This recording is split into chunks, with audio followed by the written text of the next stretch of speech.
মা যেতে দাও, শহীদ হলে গর্ব করে বইল আমার ছেলে শহীদ হইছে।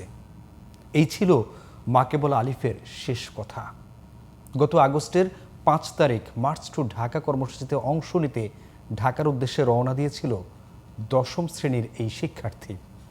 তবে তার আর ঢাকায় পৌঁছানো হয়নি। সাভার থানার কাছে গুলিবিদ্ধ হন আলিফ। এখন আলিফের বাবা মায়ের একটাই চাওয়া, শহীদ ছেলের স্বীকৃতি আর খুনিদের বিচার। আশুলিয়া প্রতিনিধি শামীম হাসান সীমান্তকে সঙ্গে নিয়ে বিস্তারিত জানাচ্ছেন মাহি হাসান। ক্যামেরায় ছিলেন মোহাম্মদ ইউনুস আলী। আলিফ আহমেদ সিয়াম বেঁচে থাকলে সাভারের ডেইরি ফার্ম স্কুল থেকে এবার অংশ নিত এসএসসি পরীক্ষায়। 5 আগস্ট দুপুরে সাভার থেকে লং মার্চ টু ঢাকা কর্মসূচিতে অংশ নিতে আসা মিছিলে নির্মমভাবে হামলা করে পুলিশ আর আওয়ামী লীগের সন্ত্রাসীরা। আর এতে মাথায় গুলিবিদ্ধ হন আলিফ।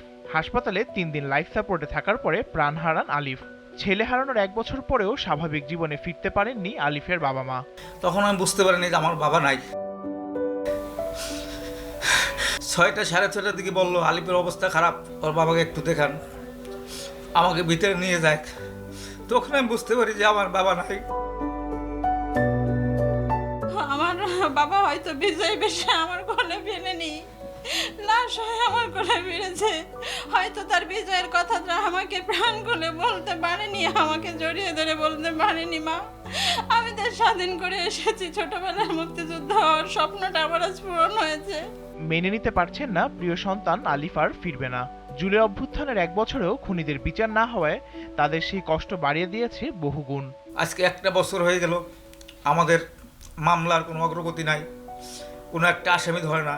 রক্তের যে সরকার আজকে আমাদের রক্তের পর বসে আছে, হয়তো আমাদের নিয়ে একটা কনফারেন্সও করে নাই। বিচার তো শুধু মুখেই বলে বিচার, কোনো বিচারের কার্যক্রম নাই। তারা কাদের থেকে আজকে সমন্বয়, আজকে রাজনৈতিক দল কাদের থেকে করতেছে, কাদের রক্তের উপর দাঁড়িয়ে করতেছে? আমার প্রশ্ন তাদের কাছে। শুধু 2-1টা মুষ্টিমেয় শহীদ নিয়ে তারা আছে ব্যস্ত। আমার সন্তানকে যারা এই অন্যায়ভাবে নির্মমভাবে ছেড়ে আমার কোল থেকে খালি করে দিয়েছে, সেসব মানুষের বিচার দেখে যেতে, মৃত্যুর আগে দেখে যেতে পারলে হয়তো আমি শান্তি পাবো। বুলবুল কবির ও তানিয়া আক্তার দম্পতির একমাত্র ছেলে ছিল আলিফ। দেশের জন্য সন্তান হারিয়ে কষ্টে থাকলেও নেই তাদের আফসোস। তারা চান শুধুই স্বীকৃতি।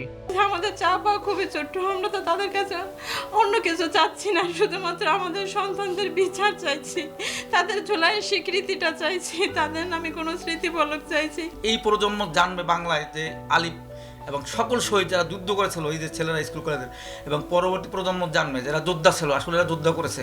আলিফের মতো শহীদদের আত্মত্যাগের কারণেই দেশ হয়েছে স্বৈরাচার মুক্ত। তবে তাদের কাঙ্ক্ষিত বৈষম্যহীন বাংলাদেশ গড়ার পথে দেশ কি সঠিক পথে রয়েছে? এমন প্রশ্ন আলিফের বাবা মার মতো হাজারো শহীদ পরিবারের। Mahi Hasan, GTV news, Savar.